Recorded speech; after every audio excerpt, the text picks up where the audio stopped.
Alright, so just a couple of quick tips for using different types of tools to get different effects. First one is just going to be doing basic shading using markers and colored pencils. So say for example that you're drawing a sphere or a cone or something like that. You're going to have, say if your light is hitting right here, it's going to be a shadow right here. So you just get the general outline there, and then you get your water and your paintbrush. And you can fill in this shape very quickly with your just water and old-fashioned Crayola markers. Just smooth that out. Now with mixed media, the biggest thing to keep in mind is if you're working with a wet product, you're going to have to give yourself time to dry. So you have you'll be working in several different sections as you go. Fade that out. And you'll notice I kept that darkest line right there where the ball and the shadow meet. And you can probably go back in whenever the water dries and work that back in with the marker, make it even darker. Go in with a colored pencil. So we're going to let this section right here dry, and we're going to do some other effects. When we come back to when this is dry, we'll come back to it and add some stuff to it. So the next effect I'm going to show you guys is a scale effect.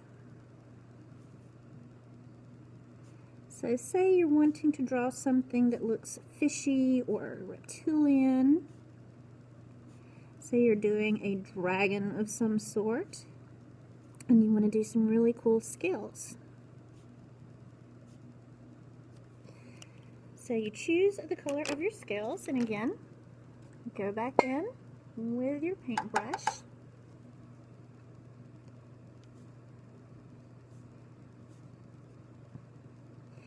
Now as you do this again, we're going to add texture and detail to this, but you want to be careful that you're not working too many wet areas next to each other because they will blur. But if it does blur a little bit, it's no big deal. You can always go back over it with the marker when it's dry and work it back into your design. I'm going to let that areas around that dry and then come back to it.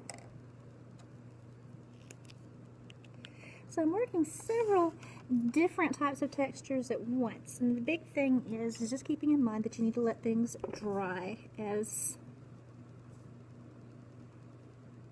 okay. So while those two areas are drying, I'm going to move in, say we're doing that sort of leathery texture like the Skeksis. Let's see, I want to do a turquoise for this one.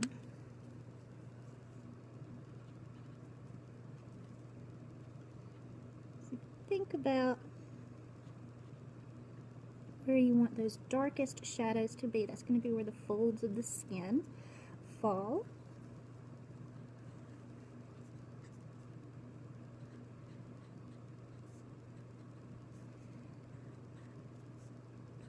And those are going to be my super dark areas.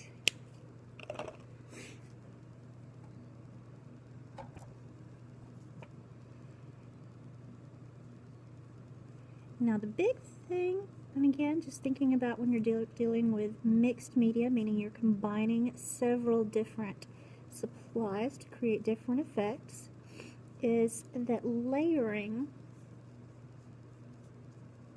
is a big part of it. So that means that it will take more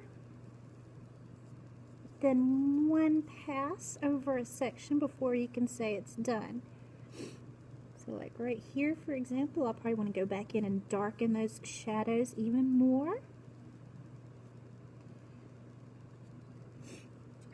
Okay, so while we're letting that dry, so now we're going to come back over here. Our sphere is starting to dry off a little bit.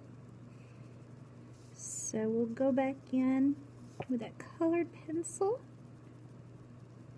and create a little bit more of a blend between the dark and the light. This is a little bit more of an ombre effect. You can go back in and darken that shadowy area right there.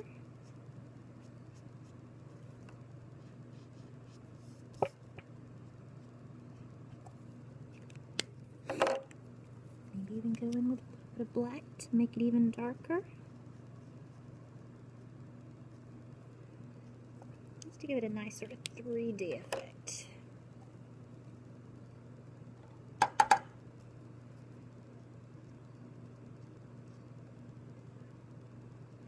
Now, one thing that you can do to kind of work with this is you'll notice that as it dries, you're getting this sort of streaky texture, and you can make that work with you. For example, if you're doing feathers or if you're doing like a leathery type material, that streakiness is going to be your friend.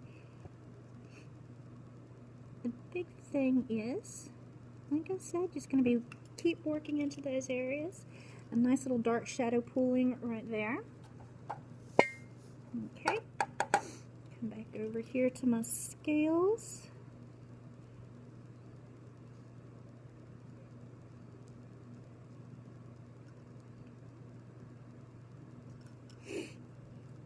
Okay. And you see they're losing, still kind of damp, so I lost a little bit of definition, but that is no worry because we will come back in with the markers and colored pencils and fix that up. Now another cool thing we shall do, let's see, let's mix sky blue and a little purple.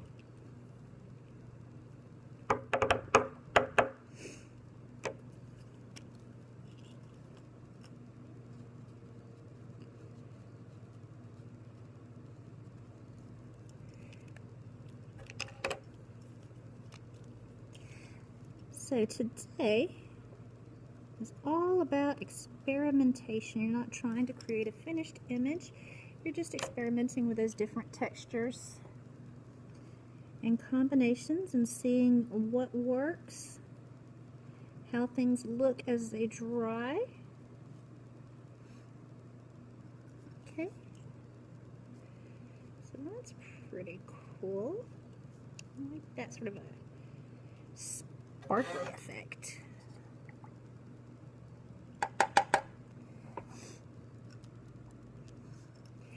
Now, going back in as this dries, as I said, you want where those folds fall to be sort of some darker areas.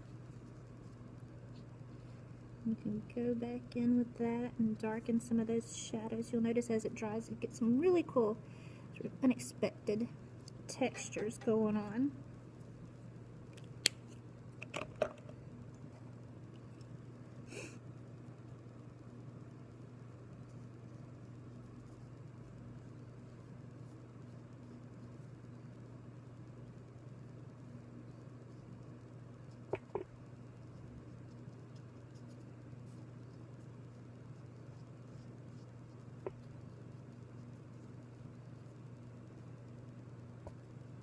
Ooh, that's interesting.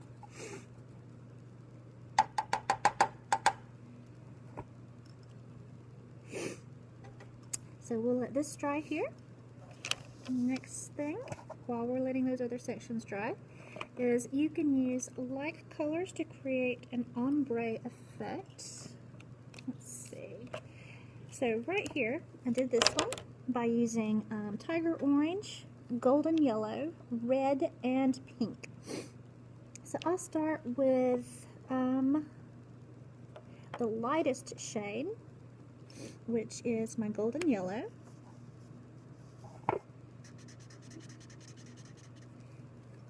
And then move into the most similar shade to it, which is my tiger orange. And this is cool because you can, while it's still damp, you have to move quickly, but you can do a cool little ombre effect by blending those two together where they meet. Let's see. My red is pretty close to my orange.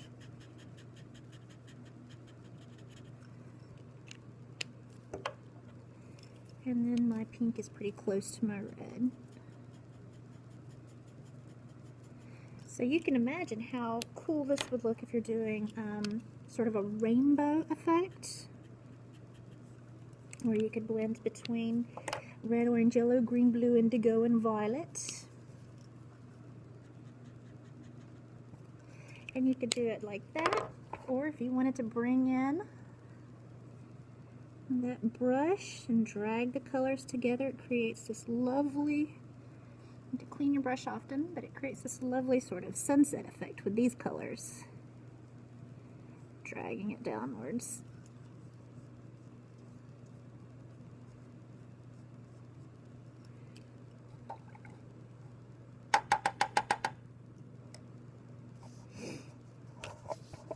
Okay. So now, let's see, my scales are still taking quite some time to dry. So we're going to get a piece of paper towel, dab up that excess.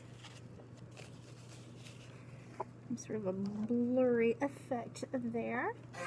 And go back into it.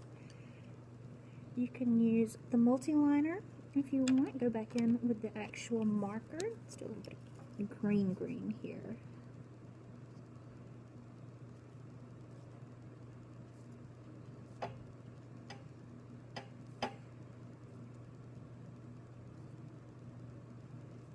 While it's still damp, the marker is going to give you this nice sort of faded edge, a little bit blurry or a little bit more of an airbrushed feel, which is something that is very nice.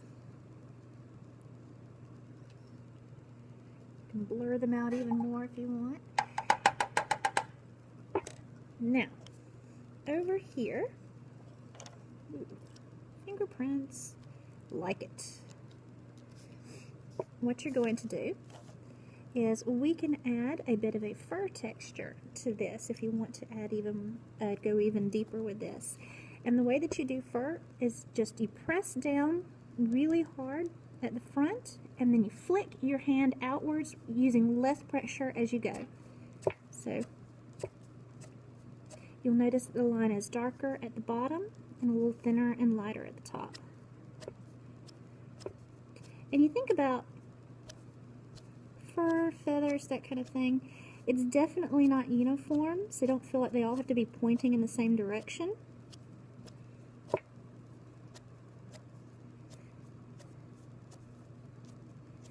And you can have it be as heavy or as sparse as you want.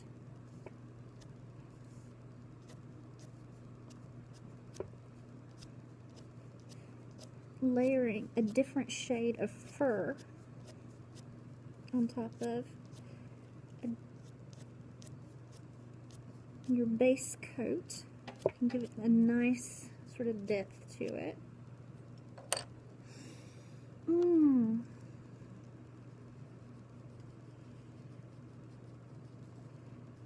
Layering in with a colored pencil, very, very subtle.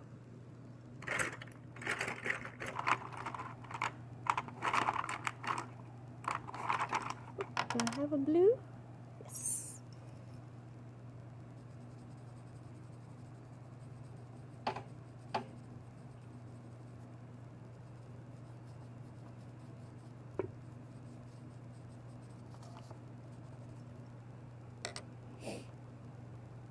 But we'll pause there and let you practice some of those techniques for the moment.